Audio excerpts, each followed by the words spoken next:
সাম্প্রতিক ঘটে যাওয়া হিংসাত্মক ঘটনার পর থমথমে পরিবেশ বিরাজ করছে গোটা শামশেরগঞ্জে।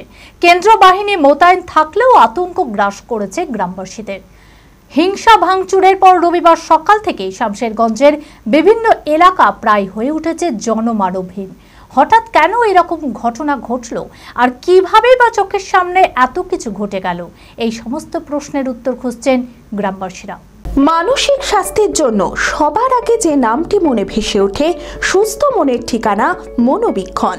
যোগাযোগ নাম্বার 7477799516। শনিবারে মুর্শিদাবাদের শামশেরগঞ্জে ঘটে যাওয়া মর্মান্তিক ঘটনার পর রবিবার সকাল থেকেই জাফরাবাদ সহ বিভিন্ন গ্রামে বাড়িঘর ছেড়ে গ্রামবাসীরা অন্যত্র পালিয়েছেন প্রাণ ভয়ে। কার্যত থমথমে গোটা গ্রাম।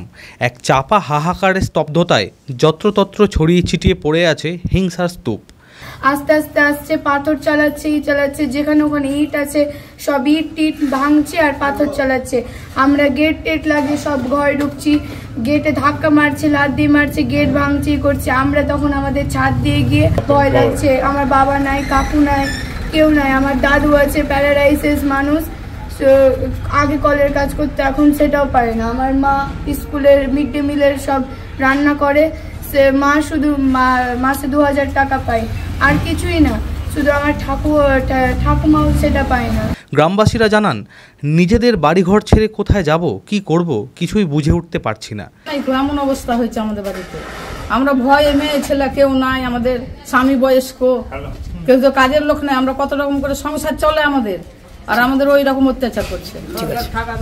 আমরা কি করব বলেন তো? কোথায় যাব আমরা? কোথায় গিয়ে আমরা থাকবো বাড়ি ছেড়ে? আমাদের তো কোথাও যাওয়ার উপায় নাই।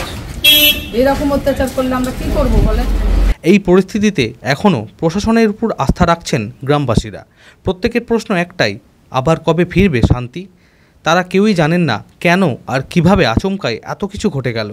মিলছে না তার কোনো সঠিক ব্যাখ্যা।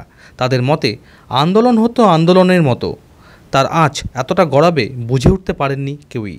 ভাবছি এখন নিজেকে সেভ করতে পারছি না, এটাই, আর কিছু না। পরিবার নিয়ে থাকতে একটু ভয় পাচ্ছি, সারা রাত জেগে থাকতে হচ্ছে ফ্যামিলি নিয়ে ওদেরকে। হ্যাঁ, ঢুকার চেষ্টা করছিল, আমরা তাড়িয়েছি। তারপর আর ঢুকতে সাহস পাইনি। আমরা সবাই একজোট হয়ে সবাই তার নিজেকে সেফ রাখার ব্যবস্থা করেছি। আমরা সব সেফ জায়গায় এখন আছে। পুলিশ কোনো প্রোটেকশন দিচ্ছিল না সেরকম। পুলিশ শুধু ঘুরছিল, রুট মার্চ করছিল, বাস এটাই, আর কোনো দায়িত্ব ছিল না ওদের। ফোন করেও আসেনি না, পরে সব এসছে, আবার রুট মার্চ করে 24 ঘন্টা পরে এসছে সব। হ্যাঁ, পুলিশের কোনো রোল ছিল না। পুলিশের কি নাম? আমরা উত্তম সাহা। আমি আমার ফেভারিট, আমার মতো আর কেউ। চঞ্চলতা তার কথায় কথায় জীবনে মিশে রঙ ভরায়, চুপি সারে মনে সে সাদে সবাইকে পাগল করে। আমারই মতো আমার নিচের পতাকা। পতাকা চা, গজব কা স্বাদ।